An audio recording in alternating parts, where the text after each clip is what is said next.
Assalamualaikum warahmatullahi wabarakatuh. Rahayu Rahayu Sagung Dumadi. Perang antara kedua anak Prabu Airlangga sampai runtuhnya kerajaan Kediri.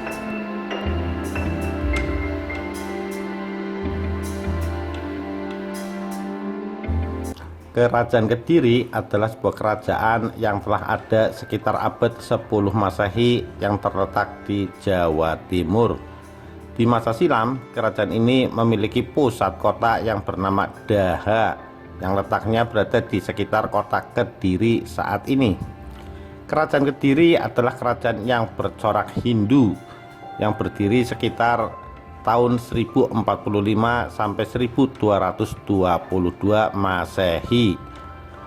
Selain bernama Kerajaan Kediri, kerajaan ini juga dikenal dengan nama Panjalu dan Daha. Menurut bukti sejarah yang ditemukan, kerajaan ini adalah satu dari dua kerajaan yang merupakan pecahan dari Kerajaan Kahuripan pada tahun 1045. Kerajaan Kahuripan adalah kerajaan yang dahulu dipimpin oleh Airlangga, yang dibagi menjadi dua, yang diberikan kepada kedua anaknya. Airlangga terpaksa membagi kerajaannya menjadi dua disebabkan oleh sikap kedua putranya yang saling bersaing memperebutkan tahta untuk menggantikan ayahnya kelak. Airlangga sendiri setelah membagi kerajaannya menjadi dua, ia memutuskan untuk turun tahta dan mengasingkan diri menjadi seorang pertapa.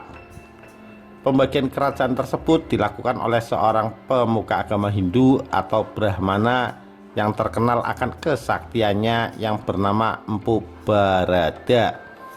Kedua kerajaan yang telah dibagi tersebut yakni Kerajaan Jenggala atau Kahuripan dan Kerajaan Panja atau Kediri, yang dibatasi oleh Gunung Kawi dan Sungai Brantas. Sebagaimana dituliskan di dalam prasasti Mahakapya, Kitab Negara Kertagama, dan Kitab Calon Arang. Kerajaan Panja diberikan kepada putra yang bernama Sri Samarawijaya, yang berpusat di satu kota yang baru dibentuk yang bernama Daha. Luas daerah kekuasaan Kerajaan Panjalu meliputi area Kediri dan daerah Madiun. Sedangkan Kerajaan Jenggala diserahkan kepada putra yang bernama Mapanji Garasakan, yang berpusat di kota yang lama yaitu Kahuripan. Luas wilayah Kerajaan Jenggala meliputi daerah Malang, Sungai Brantas, Rembang, dan Pasuruan. Meskipun kedua kerajaan telah dibagi secara adil, kedua anak Airlangga masih merasa memiliki hak penuh atas keseluruhan kerajaan Airlangga. Hal tersebut akhirnya menimbulkan ketegangan antara kedua raja yang bersaudara tersebut, hingga akhirnya terjadi peperangan antara keduanya. Ketegangan antara kedua kerajaan tersebut menyebabkan kerusuhan serta menjadikan Kerajaan Panjalu atau Kediri terus dilanda kecemasan, sebab merasa terus dibayang-bayangi oleh kaum Jenggala. Di masa awal-awal, ketegangan antara kedua kerajaan, Jenggala terus memberikan tekanan kepada Kerajaan Panjalu. Akan tetapi seiring berjalannya waktu, kondisi menjadi berubah, berbalik arah, di mana setiap peperangan dimenangkan oleh Kerajaan Panjalu. Kemenangan demi kemenangan yang diraih Kerajaan Panjalu menjadikan kerajaan tersebut perlahan-lahan menguasai hampir seluruh kerajaan Airlangga, sampai akhirnya menguasai sepenuhnya tahta kerajaan Airlangga tersebut. Dengan demikian, berdirilah Kerajaan Kediri di Jawa Timur sebagaimana yang terlihat dari bukti-bukti sejarah seperti prasasti-prasasti dan melalui kitab-kitab sastra kuno. Kitab sastra yang menuliskan sejarah tersebut diantaranya adalah Kitab Kakawinan Baratayuda yang ditulis oleh Empu Sedah dan Empu Panuluh, yang banyak bercerita mengenai kemenangan Kerajaan Panjalu atau Kediri atas Kerajaan Jenggala. Dalam sejarah Kerajaan Kediri, dari awal berdirinya hingga runtuhnya, kerajaan ini mengalami beberapa pergantian raja.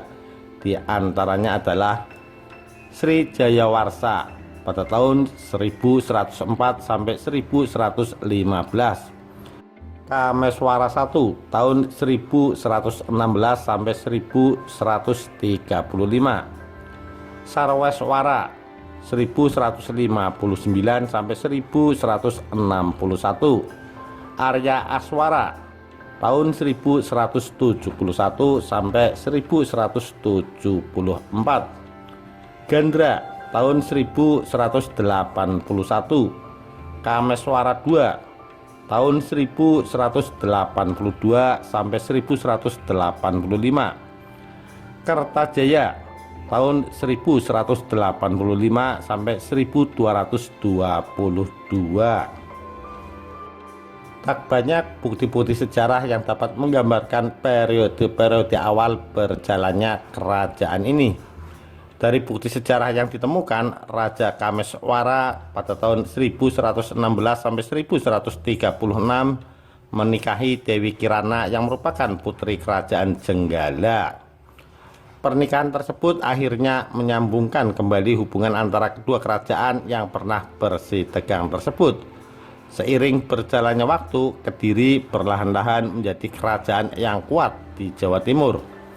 Hal tersebut tertulis di dalam kitab Kakawin Semaradana yang ditulis oleh Empu Darmaja, yang dalam kesusastraan Jawa dikenal dengan cerita Panji.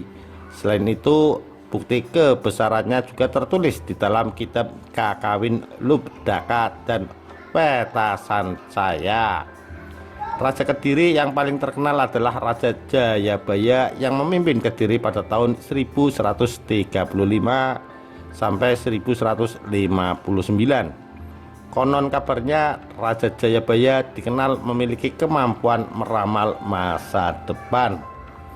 Pada masa pemerintahannya, Kediri melakukan perluasan wilayah hingga ke pantai Kalimantan hingga Ternate. Di zamannya pula tercatat dalam sejarah Kerajaan Kediri bahwa ia membentuk kekuatan armada laut yang sangat tangguh. Dia juga yang memerintahkan pengubahan Kakawin Baratayuda yang dilakukan oleh Empu Sedah dan kemudian dilanjutkan oleh Empu Panuluh hingga selesai.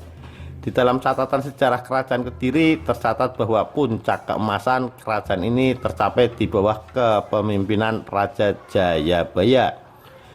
Selain cakap dalam urusan kenegaraan, Raja Jayabaya juga memiliki perhatian yang sangat besar terhadap kesenian dan sastra. Di masa kepemimpinannya, di dunia seni dan sastra mengalami perkembangan yang sangat pesat, khususnya karya-karya para pujangga. Selain itu, Raja Jayabaya juga membuat takjub banyak orang dengan kemampuan meramalnya yang sangat akurat. Bahkan ramalan-ramalannya akhirnya dikumpulkan menjadi satu dalam satu kitab yang bernama Kitab Joko Joyoboyo. Sikapnya yang sangat merakyat menjadikan dia sangat dicintai rakyatnya, sehingga mendapatkan banyak dukungan dalam membawa kerajaan ini menuju puncak keemasannya. Kejayaannya terus berlanjut hingga pergantian kursi kekuasaan yang diturunkan kepada raja berikutnya, yaitu kepada Prabu Sarwaswera. Kejayaan Kerajaan Kediri mulai meredup sejak dipimpin oleh Prabu Sarwaswera yang akhirnya ditundukkan oleh Raja Kertajaya. Raja Kertajaya mengambil alih kekuasaan kerajaan pada tahun 1185 hingga 1222. Raja Kertajaya terkenal memerintah dengan sangat kejam. Kekejaman rakyat Kertajaya akhirnya mencapai puncaknya saat mendapatkan perlawanan dari kaum Brahmana. Perlawanan kaum Brahmana terhadap Raja Kertajaya bukannya tanpa alasan. Hal tersebut terjadi saat Raja Kertajaya yang memimpin kerajaan Kediri saat itu memaksa para pemeluk agama Hindu saat itu untuk menyembahnya sebagai dewa. Masyarakat Kediri yang saat itu adalah pemeluk agama yang taat tentulah menganggap hal tersebut melanggar aturan agama, sehingga memancing pertentangan yang tidak kunjung usai. Dalam pertentangannya yang cukup panjang tersebut, akhirnya kaum Brahmana meminta perlindungan pada Akuwutumapel atau Ken Arok. Puncak perseteruan antara raja dan kaum Brahman terjadi pada sebuah pertempuran di desa Genter pada tahun 1222 Masehi. Kondisi tersebut kemudian dimanfaatkan oleh Akuwutumapel atau Ken Arok untuk merebut kedudukannya. Di pertempuran tersebut, Ken Arok berhasil membunuh penguasa Tumapel Tunggul Ametung dan kemudian mendirikan kerajaan Singasari pada tahun 1222. Selanjutnya, Ken Arok terus melancarkan pemberontakannya terhadap kerajaan Kediri dengan bekerja sama dengan para kaum Brahmana. Pemberontakan yang terus dilancarkan oleh Ken Arok bersama para kaum Brahmana akhirnya berhasil dengan terbunuhnya Raja Kertajaya. Kemenangan tersebut menjadikan kerajaan Kediri harus tunduk di bawah kekuasaan Raja Singasari. Seiring berjalannya waktu, kerajaan Singasari juga mengalami pergolakan internal yang membuka peluang bagi Raja Kediri pada saat itu, yaitu Raja Katwang, untuk menyusun kembali kekuatan dan memberontak terhadap kerajaan Singasari. Pemberontakan Raja Katwang tersebut akhirnya membuahkan hasil setelah dibantu oleh Bupati Sumeneb dan menjatuhkan Kertanegara. Pada tahun 1929, Raja Katwang berhasil mengalahkan Kertanegara dan membangun kembali sejarah kerajaan Kediri yang baru. Namun berdirinya kembali kerajaan ini tidak bertahan lama, sebab kembali mendapatkan serangan dari tentara Mongol yang bekerja sama dengan pasukan Singasari yang dipimpin oleh Raden Wijaya. Sejak saat itu tidak ada lagi bukti sejarah kerajaan Kediri selanjutnya. Itulah kisah pertempuran kedua anak Airlangga sampai runtuhnya kerajaan Kediri. Sekian, terima kasih. Wassalamualaikum warahmatullahi wabarakatuh. Rahayu Rahayu Sagung Dumadi.